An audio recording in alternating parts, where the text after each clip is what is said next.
Hello friends, I am Rasan Shah from SimCity program YouTube channel. Friends, आज के इस tutorial में हम सीखने वाले हैं कि बेसिक प्रोग्राम में किसी भी रिकॉर्ड को डाटा फाइल में स्टोर करना। तो चलिए शुरू करते हैं आज का ट्यूटोरियल। दोस्तों, ट्यूटोरियल शुरू करने से पहले मैं आप सबसे रिक्वेस्ट करता हूं कि यदि आप न्यू हो या फिर आपने हमारे चैनल को सब्सक्राइब नहीं किए हैं तो कर दीजिएगा, ताकि हमारे जितने लेटेस्ट वीडियोज हो सबका नोटिफिकेशन आपको मिलती रहे। दोस्तों, यहाँ पे देख सकते हैं ये एक क्यूबेसिक का विंडो है, जहाँ पे ये प्रोग्राम विंडो है दोस्तों, और यहाँ पे प्रोग्राम करके हम आउटपुट जानेंगे। दोस्तों, फाइल हैंडलिंग बहुत ही इंपॉर्टेंट आपको टॉपिक है। जब भी आप ऐसी एग्जामिनेशन ऐसी स्टूडेंट्स के लिए बहुत ही इंपॉर्टेंट है दोस्तों। ऐसी में आपको 4+2 6-7 मार्क्स का ऐसी एग्जामिनेशन में पूछा जाता है यहाँ पे। तो फाइल हैंडलिंग में एक्चुअली जो काम होता है तो किसी भी रिकॉर्ड को डाटा फाइल में स्टोर करना, ठीक है। अब डाटा फाइल क्या होता है दोस्तों? तो डाटा फाइल जो होता है, जब भी हम कोई भी रिकॉर्ड को हम स्टोर करते हैं वो तो डाटा फाइल में होता है दोस्तों। ये प्रोग्राम फाइल है, ठीक है, जहाँ पे कोडिंग किया जाता है और जहाँ पे क्या होता है कोडिंग से हम क्या करते हैं, कोई भी फाइल रिकॉर्ड को इनपुट करते हैं और इनपुट करके डाटा फाइल में स्टोर होता है। दोस्तों, यहाँ पे आप देख सकते हैं कि REM create a sequential data file employee.dat and stores employee name, post and salary of some employees. दोस्तों, ये क्वेश्चन है, ये सवाल है, हम रेम में लिख सकते हैं, ठीक है। तो रेम में हम दे सकते हैं क्वेश्चन को। यहाँ पे देख सकते हैं कि requirement according to the requirement of user. सबसे दोस्तों सवाल होता है यहाँ पे कि according to the requirement of user के हिसाब से हम क्या करेंगे, इनपुट करेंगे, ठीक है। तो सबसे पहले मैं जना दूं कि फाइल हैंडलिंग क्या होता है दोस्तों। ये फाइल हैंडलिंग का पहला ट्यूटोरियल है। सबसे पहले मैं जना दूं कि फाइल हैंडलिंग क्या होता है। तो फाइल हैंडलिंग होता है दोस्तों कि डाटा फाइल में रिकॉर्ड को ऑर्गेनाइज करना। ऑर्गेनाइज का मतलब होता है किसी भी रिकॉर्ड को ऐड करना, किसी भी रिकॉर्ड को मॉडिफाई करना और किसी भी रिकॉर्ड्स को डिलीट करना। वो रिकॉर्ड को जो मेंटेन करते हैं उसे दोस्तों फाइल हैंडलिंग कहा जाता है, ठीक है। तो ऐसी स्टूडेंट्स के लिए बहुत ही इंपॉर्टेंट है दोस्तों। एग्जामिनेशन में अक्सर ये 2065 में रेगुलर क्वेश्चन में पूछा गया था। तो चलिए इसे हम सोल्यूशन करते हैं दोस्तों। ये रेम है, स्टेटमेंट है जो रिमार्क्स के लिए यूज होता है। आप कोई भी चीज़ यहाँ पे हेडिंग मतलब टॉपिक लिख सकते हैं कि किस प्रोग्राम रिलेटेड ये है, ठीक है। तो यहाँ पे एक आपको जो employee.dat जो है ये डाटा फाइल है, जहाँ पे एम्प्लॉय का नेम स्टोर करना है, पोस्ट स्टोर करना है और यहाँ पे सैलरी स्टोर करना है, ठीक है। तो हम क्या करते हैं, सबसे पहले दोस्तों ओपन स्टेटमेंट यूज किया जाता है, ठीक है दोस्तों। ओपन स्टेटमेंट क्या होता है दोस्तों? ओपन स्टेटमेंट किसी भी फाइल को क्रिएट करने के लिए भी हेल्प करते हैं और ओपन करने के लिए भी हेल्प करते हैं, ठीक है। तो ओपन फाइल नेम क्या होता है दोस्तों? यहाँ पे डाटा फाइल नेम देना होगा। यहाँ पे डाटा फाइल employee.dat है, तो यहाँ पे क्या करेंगे, डबल क्वोटेशन में employee.dat। आप देख सकते हैं यहाँ पे जो है दोस्तों, यहाँ पे ये जो है ये हमें यहाँ पे देना होगा, ठीक है। यहाँ पे क्या करना होगा, यहाँ पे employee employee.dat, ठीक है। यहाँ पे employee.dat देना होगा।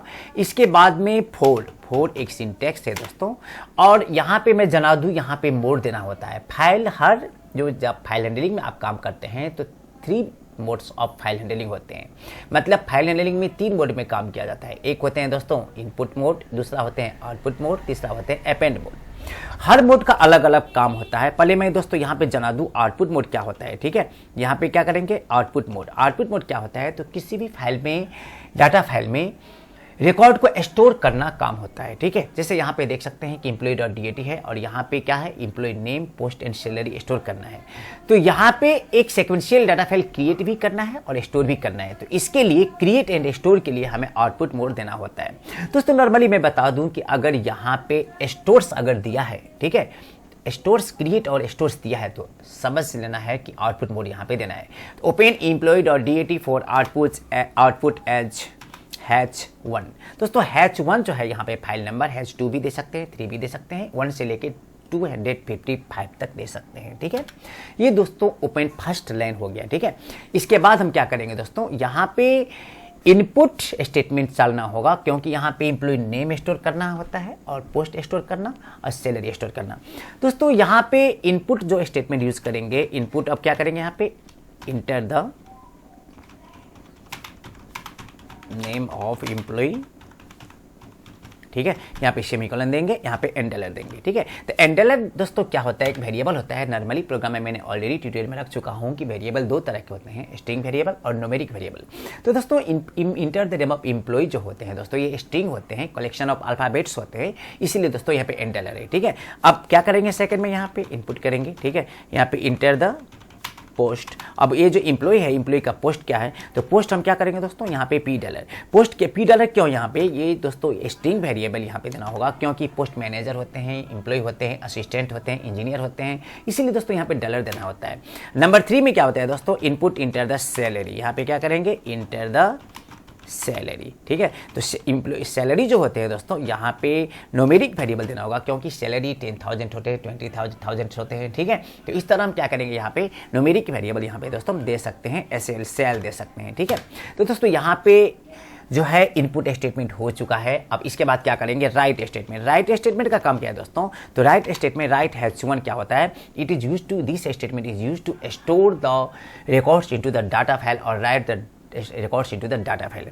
राइट स्टेटमेंट का मेन काम होता है कि किसी भी रिकॉर्ड्स को डाटा फाइल में लिखना यानी कि स्टोर करना। तो इस सिंटैक्स है दोस्तों, राइट H1। इसके बाद क्या करेंगे दोस्तों, यहाँ पे $N करेंगे, और यहाँ पे क्या करेंगे दोस्तों, $N के बाद हम यहाँ पे $P करते हैं। ठीक है, यहाँ पे $P करते हैं, और यहाँ पे क्या करते हैं दोस्तों, यहाँ पे $Sal करते हैं। ठीक है, अब सॉरी सेल करते हैं। अब क्या करेंगे, यहाँ पे राइट H1 हो चुका है। ठीक है, अब इसके बाद क्या करेंगे दोस्तों, क्लोज। जब भी आप सब कुछ आप कंप्लीट लिख लेते हैं तो यहाँ पे क्या करना है, क्लोज H1 करना है, और फाइनली प्रोग्राम को हमें टर्मिनेट करना है, इन स्टेटमेंट से टर्मिनेट करना है। दोस्तों प्रोग्राम एक कंप्लीट हो चुका है, लेकिन दोस्तों यहाँ पे जो है लूपिंग यूज नहीं किया गया है, क्योंकि दोस्तों सवाल जो यहाँ पे है कि REM create a sequential data file employee.dat and stores employee name, post and salary according to the requirement of user. यहाँ पे जो according to the requirement of user है, इसका मतलब कि यूजर जब तक चाहे तब तक यहाँ पे इनपुट कर सकते हैं। तो स्वाभाविक ही सी बात है, जाहिर सी बात है दोस्तों, यहाँ पे हमें क्या करना होगा, तो लूपिंग चलाना होगा। ठीक है, तो सिंपली हम पहले रन करके देखते हैं। F5 जब भी करते हैं तो enter the name of employee, मान लीजिए कि हम क्या करते हैं, रोशन करते हैं। ठीक है, यहाँ पे क्या करते हैं, इंटर द पोस्ट, यहाँ पे टीचर। ठीक है, और यहाँ पे क्या करते हैं, सैलरी यहाँ पे 34,000 कर देते हैं।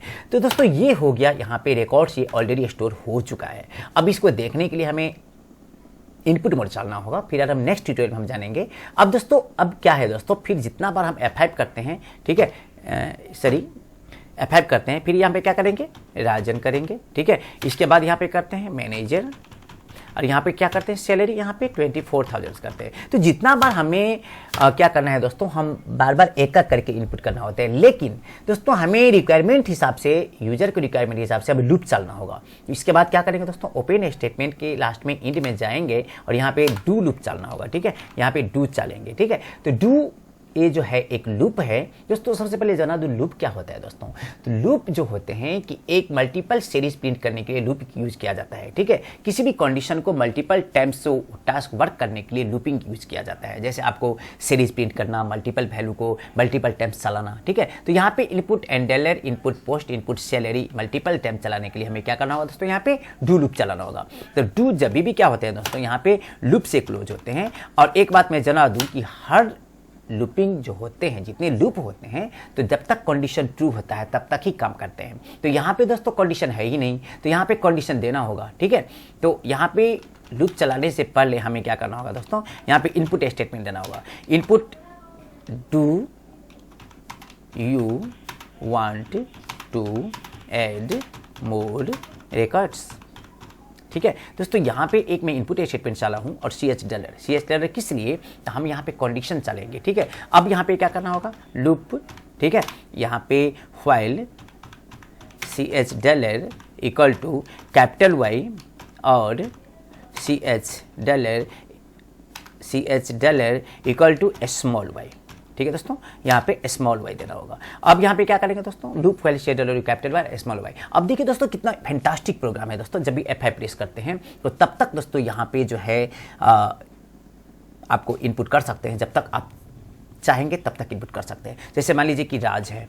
ठीक है, राज है, यहाँ पे पोस्ट में मैनेजर है। ठीक है, इसके बाद क्या होंगे, सैलरी में क्या है आपको 20,000 से है। ठीक है, इसके बाद डिमांड करेगा do you want to add more records, yes करते हैं, इंटर डालते हैं, फिर एम्प्लॉय नेम सुमन। ठीक है दोस्तों, यहाँ पे पोस्ट में टीचर।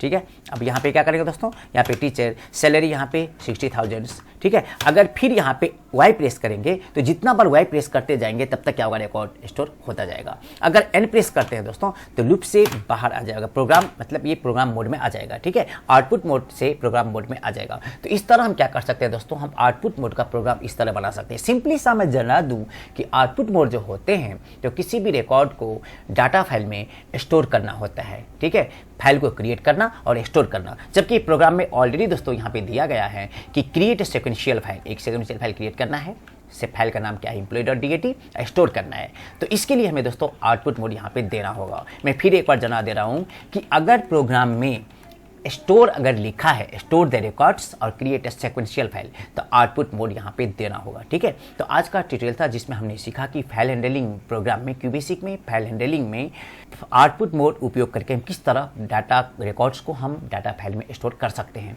इसके साथ साथ आज का ट्यूटोरियल यहाँ पर खत्म होता है और आप सबसे रिक्वेस्ट है कि यदि वीडियो पसंद है तो लाइक करें, एक दूसरे के साथ शेयर करें और नई वीडियो पाने के लिए हमारे यूट्यूब चैनल को सब्सक्राइब करें। और किसी तरह का कोई प्रॉब्लम हो, हमारे पास सोशल मीडिया है, आप कमेंट कर सकते हैं ताकि सॉल्यूशन कर सकूं। धन्यवाद।